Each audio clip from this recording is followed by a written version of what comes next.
Представляю вашему вниманию Олега Васильева, участника болгарской антарктической экспедиции. And you can see three of us facing the glacier. И вы видите трех человек, это экспедиция Олега, которые смотрели на этот ледник. So this is a real work and a real field work. И это настоящая полевая работа. It was dated from 2019. Это было в 2018 году. 19? В 19 году. Sorry, 19. Ага. Okay. In Alps, mainly in Tyrol, Italian and Austrian part, and in Nepal, in the Nepali Himalaya. And in most of these, Maxim, sorry, please. Окей. И на этом слайде показана, в принципе, работа PPK-системы. Многие из вас ее знают и знакомы с ней. Но до этого единственное, где Олег летал, это были Гималаи, либо это Альпы в итальянской части. Okay. And during all these flight mission, I tried to use three type of UAVs: Phantom 4 Pro, Inspire 2, and Mavic Pro 1. И Олег до этого использовался Mavic, Phantom 4 Pro и what else? Inspire 2 and Inspire. And Mavic. And yes. Inspire. И он использовал все эти виды дронов.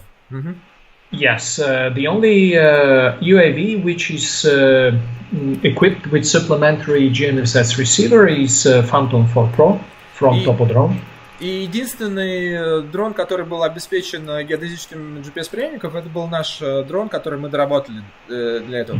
Немного отклонюсь еще. Олег имеет огромный опыт полетов, и то, что он делает с дронами, это очень интересно. Я думаю, что ему можно сделать отдельную презентацию, как подниматься на высоты больше 1000 метров или нескольких тысяч метров. Alex, sorry, I just described that you have a good experience with the drones and you have experienced how to fly more than 2000 meters high with the drone. Yes, recently 4000 and something, but it's nothing. Yes, это немного удивительно, но Олег поднимал Фантон на 4000 метров над уровнем моря. Actually, this is how I obtained this slide. This slide is a panoramic picture taken from more than 4000 meters above the takeoff point. И вот этот слайд пример того, как сделать фотографию на высоте больше 4 метров над уровнем точки взлета. Вот этот слайд, это и так и сделан. Это делает обычный Phantom. Phantom 4 Pro. Phantom 4 Pro, да. Yes. Phantom 4 Pro. И в первую очередь его легко носить. Это самое важное. The second thing, according to the International Air Transport Association, the only battery you can handle on board of a plane is up to 100 watts per hour. И второе ограничение то, что международные требования по провозу батареи вы можете вести только 100 ватт, 100 ваттные батареи. Да, это действительно так. Yes, if you need to fly with a bigger battery of Matrix 200, you have to obtain a special permission from the flight company and from the airport authority, which makes the flight very, very complicated. И если вы хотите использовать батареи, допустим, от Матрица 200, вы должны получить дополнительные разрешения от авиакомпании и от аэропорта, и это достаточно сложно. Ну, либо есть другие способы, как это преодолеть. I have a very bad experience coming from two flight companies which are available in Bulgaria. One is a low-cost Wizz Air, and the other one is not so low-cost, Lufthansa. И у Олега есть два таких случая очень плохих, когда это Виз, это лоукостер, и Люфтганза, когда у него были проблемы с перевозом. When I fly with Inspire, I was obliged to have a extended flight ticket, which means I pay for 2 people, but I fly by myself, and I should fix Inspire into an extra seat next to me. И Олегу пришлось заплатить дополнительные деньги за билет, как будто бы летел еще второй человек, чтобы разместить Inspire рядом на месте, рядом с собой. И это действительно так. Вот задавали уже такой вопрос по поводу использования матрицы 600, допустим, либо там, ну, то, что вам приходится платить за перевоз большого багажа, как будто бы вы сами летите. Да, yes, sorry. You can imagine how complicated it may become if you have a chain of flights. For instance, when we go to Antarctica, we fly from Sofia to Rome, from Rome to Santiago, and then from Santiago with a domestic flight down to Patagonia. And, yes. И это вы представьте, как сложно, когда у вас перелеты с несколькими пересадками из Болгарии в Рому, из Софии в Рому, из Ромы в Сантьяго, из Сантьяго в Патагонию, и везде вам нужно с этими проблемами встречаться. Yes, every time. And when you want to make a change into your flight plan, then you just come into trouble. И если у вас хоть одна из пересадок сорвется, вы попадете действительно в проблемы. But anyway, this is a bit aside. So this is how field work looks like. И это пример, как выглядят полевые работы на острове. Вы видите, сколько изрезанных ледников и как люди ходят со страховкой. We place, this is from this year, we used to place a very small amount of control points. И это из этого года съемка, они использовали несколько контрольных точек, небольшое количество контрольных точек. Yes, based on this survey, we were able to count that the glacier is sliding with a different velocity in a different field. И используя эти контрольные точки, они могут рассчитать движение ледника. То есть эти контрольные точки устанавливаются на лед, и они двигаются вместе с ледником. We were able to distinguish that the velocity of the sliding of the glacier differs in a different area. So velocity is different in different areas, yes?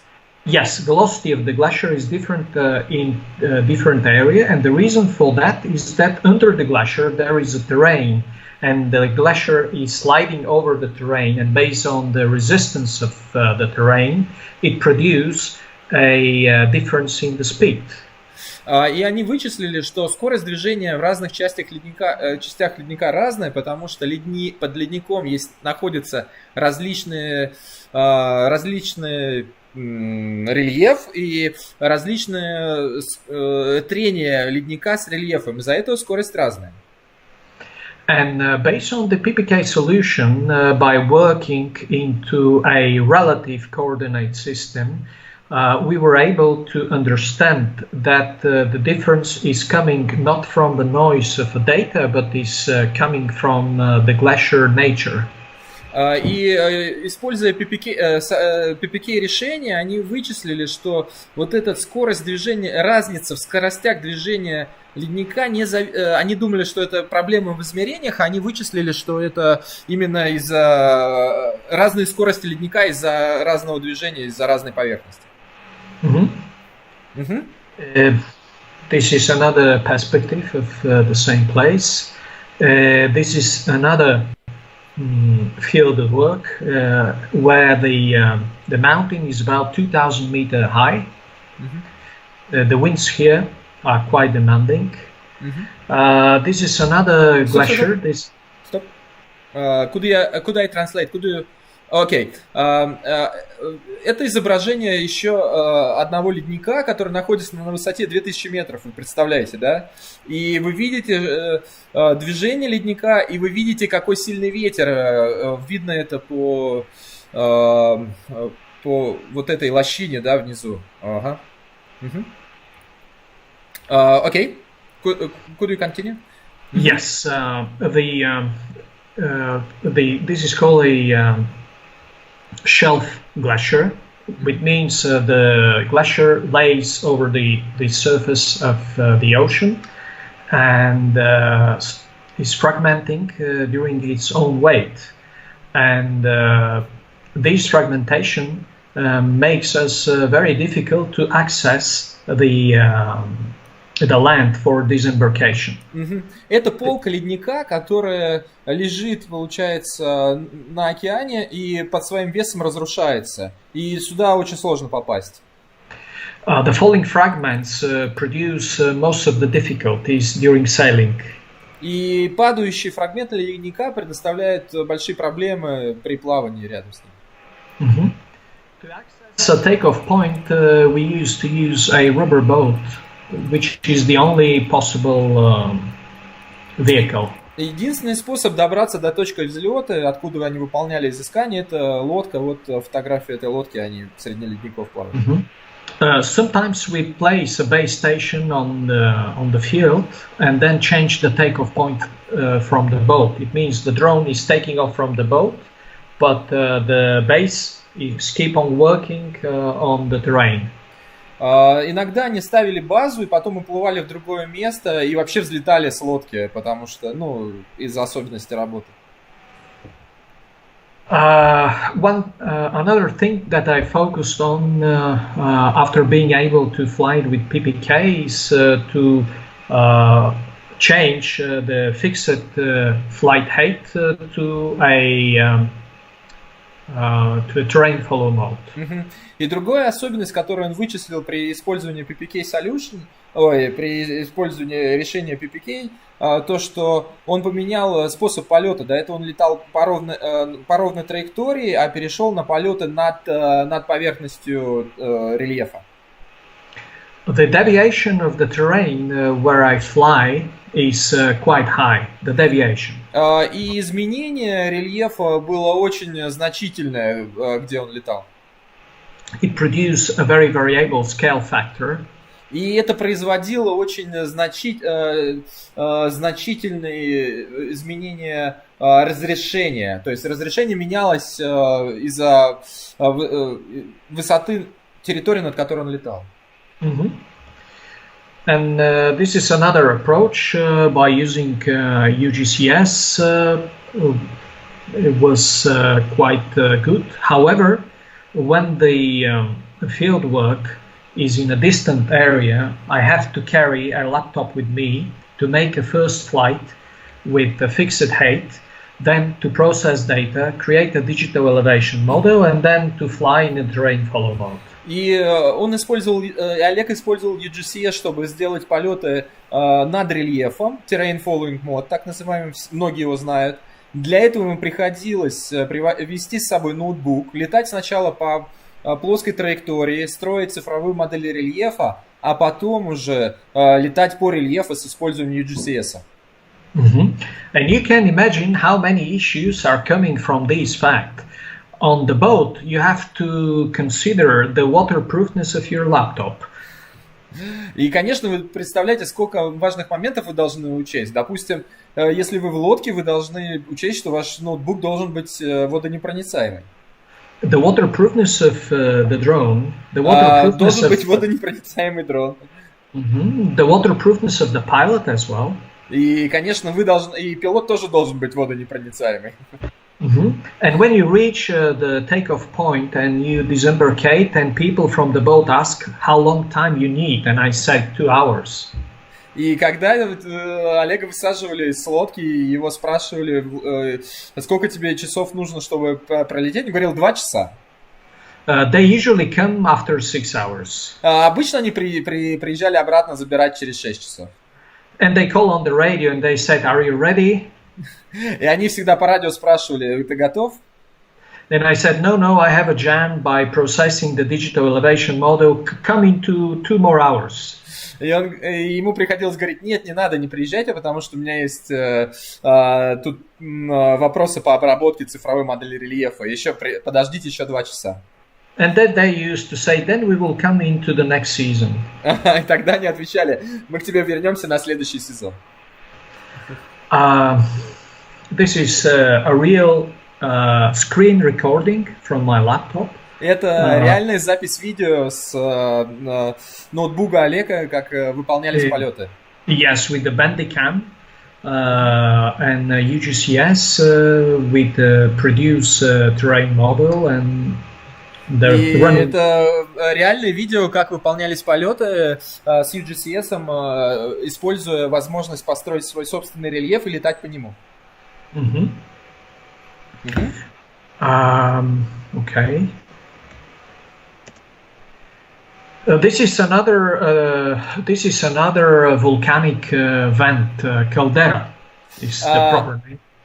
И это другой участок, это граница вулкана, по сути дела, это жерло вулкана. Вот там, вот где кромка воды, там дальше в воде и было вулканическое жерло, а это края вулкана. This flight was performed during 7 batteries. Этот полет был выполнен, используя 7 батарей. And sorry. Another interesting issue is to make an observation of a distance object. И другой интересный момент это делать съемку. Could you repeat, please? Yes, this is a distant object. The distance from the takeoff point is 4.2 kilometers. И другой момент это было делать съемку достаточно удаленных объектов от точки взлета. Вот этот 4 с чем-то километра от точки взлета. This is one way. Только один путь туда. And during this flight, I have to pass the distance, make several photos for rough photogrammetry in the free mode, and then to return back to the takeoff point. И Олегу приходилось в ручном режиме лететь до этой точки, делать несколько снимков, возвращаться обратно. This is the detail I obtained during this flight. И это детальное фото, которое он получил в результате этого полета. And it is not only the photo, but also 3D model. И Олег сделал не только фотографии, но, собственно говоря, и саму трехмерную модель в этом ручном режиме полета на удаленности больше 4 километров от точки взлета. The reason for making this flight was to understand whether the disembarkation is possible. И основной цель данного полета было понять, как disembarkation. Could you describe me in other words? What does it mean, disembarkation? Disembarkation means to get to the coast by boat. И Олегу нужно было понять, как вообще добраться сюда и как высадиться на берег с лодки. Он не представлял, как это сделать здесь. И для этого он делал съемку эту трехмерную. But you can see that the glacier is overhanging. И вы видите, что ледник нависает. Which makes the disembarkation quite risky. И что делает высадку на этой территории очень опасной. The scale factor here is 165 meters from the sea level. И это 165. 165 метров высота вот этого ледника от уровня моря. Yes, the reach of the glacier is 165 meters. Okay. And this is a little video showing the real working condition where we have the glacier. This is called the mouth of the glacier where it used to collapse. И это фотография реально или видео реальной ситуации на леднике, как они говорят, нос ледника, который разрушается. The black lines are coming from nearby volcanic activity. И черные линии это линии вулканической активности недавней. The most upper one, if you see my marker, do you see my? Yes, we see. This line is dated from 1978. И вот эта черная линия, самая верхняя, датирована 78 годом. 1978 годом было извержение. Exactly. Then you can see the terrain on the bottom. Where the glacier... И вы можете видеть дно и рельеф дна.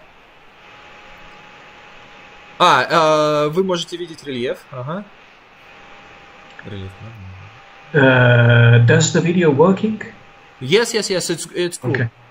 And you can see three of us facing the glacier. И вы видите 3 человек, это экспедиция Олега, которые смотрели на этот ледник. So this is a real work and a real field work. И это настоящая полевая работа. It was dated from 2019. Это было в 2018 году.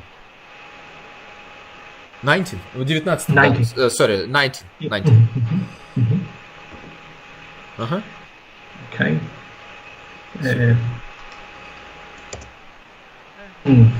It's me at the field work at the very end. И это Олег во время полевых работ. Trying to resist the wind. Пытается устоять против ветра. And Олег, thank you very much.